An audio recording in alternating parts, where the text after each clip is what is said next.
I do my cuts, you can make these as big or small as you want. I like to do mine pretty big because then they look really scary and gory. So the process in which we do this is very similar to paper mache, if you've ever done that. So the materials you're going to need are some Elmer's school glue. You can also use liquid latex, which is what the professionals use, but a lot of people have latex allergies, or you just can't get to a store to find liquid latex. So I like to use Elmer's glue because it's easy to find and we can always use it without any issues pretty much. The other thing you're gonna need is a tissue. You're actually going to take your tissue and especially, more than likely you've got a 2-ply tissue because I'm pretty sure they don't sell single ply. If they do, cool.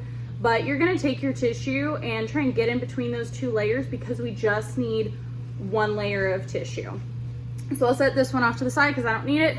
So as far as my colors go, I'm only using a couple colors. So right here is a foundation color that kind of matches my skin tone. It's not an exact match, but it's fairly close, just to kind of blend out the white of the tissues once we make it. A little bit of red there just to make the skin red, and then that really kind of darkish brownish red because that looks like kind of a deeper blood color. Those colors, the red and the brown, came from the bruise and abrasion wheel that I used in the bruise video yesterday. And yeah, so those are all your materials. So you want to make sure you have all your materials first because this can get a little bit messy, and the last thing you want is for your hands to be covered in glue and then you realize you have to go find something. So the first step you're going to want to do is you're going to want to take your tissue and you're gonna wanna peel off a couple pieces. I don't like any of my pieces to have clean corners, so I'm just going to, that's dead now, and I'm just gonna pull this strip off right here. I'm gonna take off the ends just because, like I said, I don't like straight corners, because if that straight corner is showing, it can kind of ruin the effect you're going for.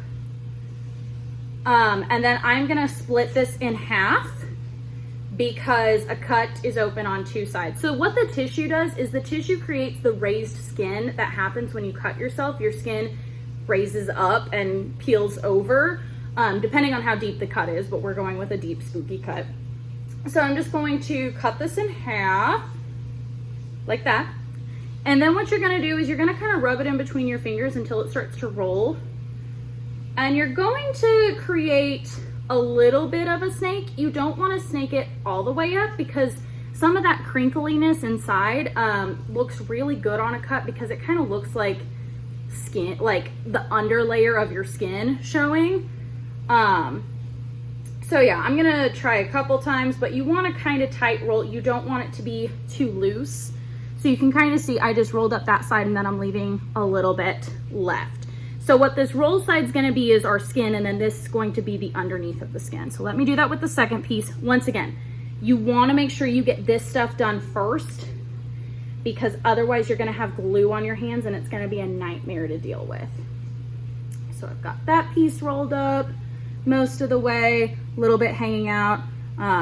Hold on, it came unrolled a little. And that's why you wanna keep it tightly rolled. So we roll that up. We want to make sure they're about the same size. Let me take a little bit off of this one. They don't have to be exactly the same size, so don't freak out about that. Then you're going to set those aside. So next, we are going to take our Elmer's glue. I'm going to do my cut right here on my arm. So you're going to take your glue, squirt a little, just like I did one little line, and spread it around. This just gives that tissue something to stick to. So we don't want it to be too thick. So I've just spread it around there. And now I'm gonna take my first piece of tissue and just very gently lay it on there. I can roll it just a little bit more if I want. Gently press it into that glue. And typically a cut is built like this. So I want to take my other piece and also lay it on there. Not like the best angle to do it, but you want the 2 top pieces and the 2 bottom pieces to meet. Might need a little bit more glue, and that's okay. So once you've got your pieces kind of lightly placed on there, you're gonna take the glue again and you're gonna put some glue on top. This just kind of seals it to the skin. So I do like a little bit around the edges and a little bit in the middle. And this just, once again, seals it to your skin so that it's not gonna lift. And this is the time you can go in and really shape it. And yeah, if you've ever done paper mache, it feels kind of similar to that. So yeah, I was just able to kind of bring these pieces together at the top and bottom. I wanna make sure the middle is laid down flat, but you can kind of see it's creating that weird crinkliness. Kind of flatten out the edges of the glue around so you don't have any big lumps.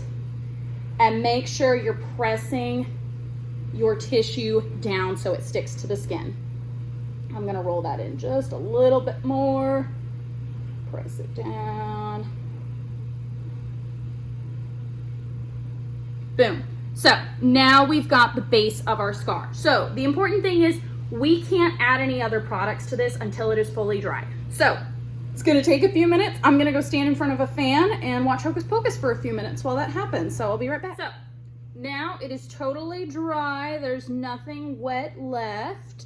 And this is what it looks like once it's kind of dried. So now we need to try and erase that white so that it doesn't look like tissue on our skin. So I'm gonna take my foundation color right here, and just like I did on the bruise video, I'm just going to rub it to kind of activate it, get it going. You're gonna need a lot, so just be ready for that because tissue does absorb a good amount of it.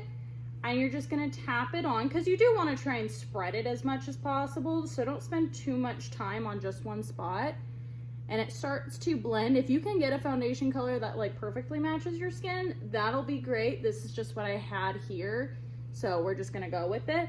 But you know, from a distance, it's doing the job. So let me get a little bit more and we'll cover the other side. Get the middle a little bit. Don't worry about the middle too terribly much because the middle is gonna get covered in a lot of stuff.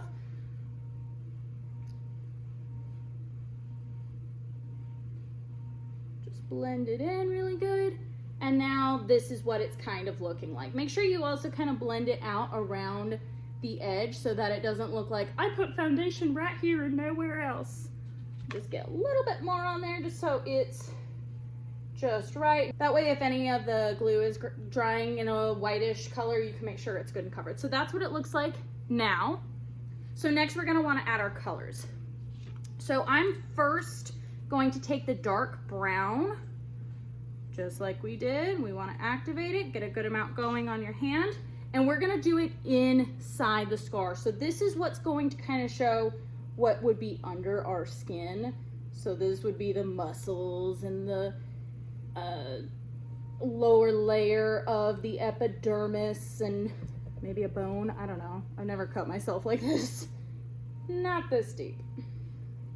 Mostly just paper cuts.